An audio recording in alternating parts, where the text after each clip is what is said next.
It is February 8th, 2011, and this is SC Center.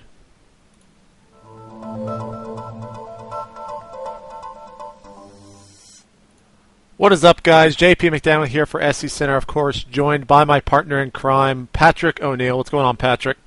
Not much. Excited to be here. All right, so let's get right to it, guys. Last night, we had the GSL Team League. That's actually what they're calling it. I believe Tasteless slipped up a little bit last night and started calling it the GSTL or the GTSL, but it's the GSL Team League. That's the go-to name, and man, it started off incredible last night with OGS against Incredible Miracle. We had the most unknown of unknown players pop out of nowhere, IMC'd, and he defeated Ensnare on Shakura's Plateau, Top on Metalopolis, and then Hyperdub on Lost Temple. And I mean, a lot of people in Game 1, it was just a simple 4-gate. Game 2, I believe, I'm trying to remember exactly what happened on Game 2. Did you watch those? Yeah, I believe Game 2 was an awesome timing push with Immortals. Oh, yeah. Yeah, that was the crazy one-base kind of all-in play with the Mortals and Void Rays. That was really, really interesting. He just had so much more stuff compared to his opponent, and he just rolled over Top, which really no one expected. And then they threw Hyperdub against him, and he took out Lost Temple, of course, the modified version of that map. And he did pretty well against Hyperdub as well, and was showing people that he could actually play a macro-based game, so it's good to see that. But then, of course, OGS had to throw in their big gun as they were down 3-0. They threw in MC, and IMC tried to do a little bit of a proxy pylon play on Scrap Station. MC showed that he actually is as good as everyone says that he is, and held that pretty convincingly. And then we had, I thought it was going to be one of the biggest matches in GSL history. We had MC against I'm MVP. And I got to say, it was extremely, extremely one-sided and ultimately pretty boring. Did you think the same? Yeah. Everyone was going crazy, of course, when people realized they were going to send MVP out. But man, he handled it, and it's not that surprising considering MC's results over the last month. But still, there was an expectation of greatness, and it wasn't met. Yeah. So, I mean, going on to the next game, we had Xenix against Slayers. It was 4-3. It went the distance all the way to set 7, and I actually went to bed because that was about 5 a.m. So, did you stay up and watch those matches? I stayed up and watched some of them, but yeah, it was 6 a.m. here, so I also fell asleep halfway through. Yeah. But what happened was Haijun went 3-0 against Slayers, including Boxer, in pretty convincing fashion in 2 TVTs and then in a TVP. He got knocked off by Jobsu, I believe is how it's pronounced. I don't know. These Korean names sometimes get me a little confused. Something like that? It says Job, but Artosis was calling him something else the whole night. Who the hell knows? Anyway, he came back with another 3-0, and everyone was expecting the reverse all kill, to be honest, because the momentum was so great. But I think Nuke, I was able to watch some of that game. I think Nuke won pretty convincingly on Terminus to seal the deal for Xenix and get them to advance, and they won 4-3, of course. So that means tonight, looking at the GSL Team League, who do we have playing tonight at 3 a.m.? Let me go and pull that up. We do have Startel against TSL, also known as Team SCV Life, and Incredible Miracle against Xenix. Again, that starts at 3 a.m. Central Standard Time, so tune into that or check the VODs out, of course, at gomtv.net. What else do we have going on for us in the tournaments, Patrick? Craft Cup Light went off yesterday, number 37, and Beastie Cutie won out over Care. And then EG won another team league, which seems to be popping up a lot these days, which is pretty exciting. And I saw a tweet of yours how you also like the team league format. It's kind of awesome. It is indeed awesome. It's a lot of.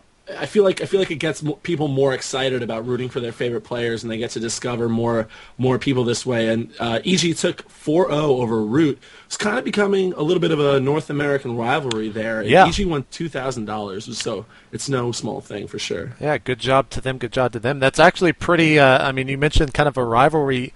Root ended up beating EG last.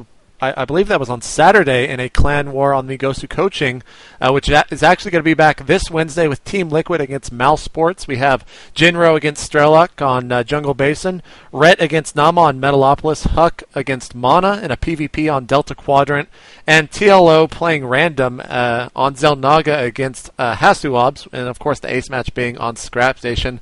That is going to be a pretty exciting match. You can tune into that Wednesday, February 9th at 11 p.m. Eastern, 10 Pacific, Central, or 10 Central, excuse me, and I believe that's 8 Pacific, if I did the math correct in my head. But yeah, definitely tune into that. GCPL is actually an incredible, incredible tournament now with $10,000 in prizes. It's pretty good stuff. What else we got, Patrick? Another team league, of course, coming up tonight. And Root is participating tonight, and so is Vile and VT and several other guys. That's going to be, actually, it must be streaming right now. It's the SCL League. So check that out. I'm sure Team Liquid has the stream on the right side. And then on Thursday, same league, Division 2, EG's going up, VVV, another couple of great North American teams. So definitely check that out. And now to the daily StarCraft news. The top 200 for both North America and Europe has been announced. And right now in North America, we have Select, of course, the Terran players, sitting at number 1. 3 Terrans in the top 10, 6 Protosses, and 1 Zerg. That's actually kind of crazy when you think about it, because in past, at least, over in Europe and also in Korea, Terrans seem to be dominating everything. And here in the U.S., we have 6 Protosses. So that's pretty remarkable. Definitely check out the top 200. What's going on over in Europe, Patrick? Well, the same list was released, of course, and Kiwi Kaki, who's a Canadian Protoss, topped off the list over there, which is pretty interesting. And in Europe, the top 10 was bizarrely balanced. 3 Protoss, 3 Terrans, 3 Zergs, 1 random, that's TLO, in the top 10 on the ladder, which is pretty cool. It didn't stay that balanced throughout the top 200. Don't get too excited about that at all. I think Zerg was clearly underrepresented there. I think they had something like 21% of the top 200, but still pretty amazing. Now, correct me if I'm wrong, wasn't TLO number 1 in the world as a random player, or was that just on the European ladder recently? I had not heard he went to number 1. Maybe I'm just making things up with that, but if that's actually true and people fact check that, maybe I'm not just making this up. That's actually incredible. He's on the upswing lately. Yeah, I mean, he's on the upswing. He's been posting some pretty cool results now that he's really back permanently, it seems, in Europe, and he's going to Assembly soon. Yeah. So I'm really excited to see what he can do with this random. Well, moving right along, Day 9 Daily number 256, the encore of Fun Day Monday will be going on tonight. We have Root Cats taking on Fun Day Monday, and he yesterday was, of course, the non-stop production of Queens, correct, Patrick? Yeah, it was actually, I got to tell you, I really, really recommend this episode. I don't even play Zerg, but to watch Cats just completely... He took Terran armies, like max Terran armies with 130 Zerg, and just ripped them to shreds with amazing, amazing Queen play. It was really great. I recommend it to everyone to check it out. Cool. We'll check that out. And right along, Jeff, what are you doing, man? You're blowing the internet up with all of this incredible hype, and there's a thread over on reddit.com/r/StarCraft that In Control and Idra leaked discussion. The truth comes out is how it's being labeled, and it's basically just a discussion between Idra and In Control, made popular recently by Reddit. I didn't actually listen to it simply because I don't want to feed into the hype any more than it's already happening by everyone out there. Did you happen to listen to it? From what I read, they didn't really talk about anything, actually. It was just kind of bitching about shit, as Idra tends to do. It was bitching about shit. It was probably the most... the bitchiest shit that Idra has laid out. How do I put it delicately? Idra came out and said that he had talked to Fake Steve, who's a old TL admin, and apparently, according to Idra, so take this with a whole pile of salt, every single top player hates StarCraft 2.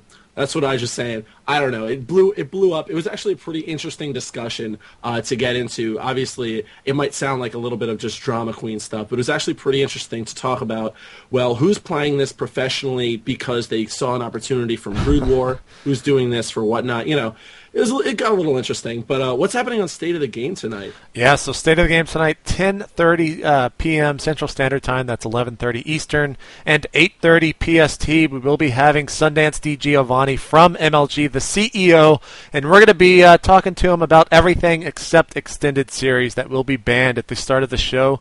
I will probably ask him about if there's any plans to possibly change it, or not going into the actual philosophy of Extended Series as we have done in the past. But it should be a great show.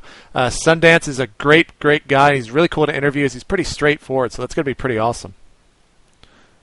And one last thing. Total Biscuit is coming up with 4 new show matches. He's recently been looking for ways to inject money into the Starcraft 2 scene, and he's found a pretty cool way to do it with 4 nice show matches. The first one's going to be Huck versus the Little One, coming up, I believe, tomorrow. It's going to be a best of 7, so that's going to get 6 million YouTube views, of course. Probably. Probably. I mean, Dark Force versus Action Jesus coming up the week after that. Sock versus Morrow. The Little One versus White Raw will wrap it up in the beginning of March. A pretty cool little series that Little Biscuit's doing. So kudos to him. Total Biscuit, not Little Biscuit. Don't mess with the British man's name. He might get upset at you. He's so angry. He's so cynical. I don't really want to. Sorry about that. It's all right. It's all right. I'm just looking out for you, man. And that is going to actually do it for SC Center today. Earlier recorded, I got to do a little bit of a shameless plug. I did do JP and Friends with Show, as that's actually the correct pronunciation of his name. It seems I had been messing that up for quite some time. It's going to be up on YouTube right here at youtube.com/itmejptv probably later tonight, as well as the pre-show for State of the Game. If you do have a tip, you can send it into scctipline@gmail.com. That's going to do it. Check us out at Twitter at twitter.com/itmejp and twitter.com/chobopeon. We'll be back tomorrow with more news and more shenanigans from the StarCraft 2 scene. Thank you for tuning in. We are out.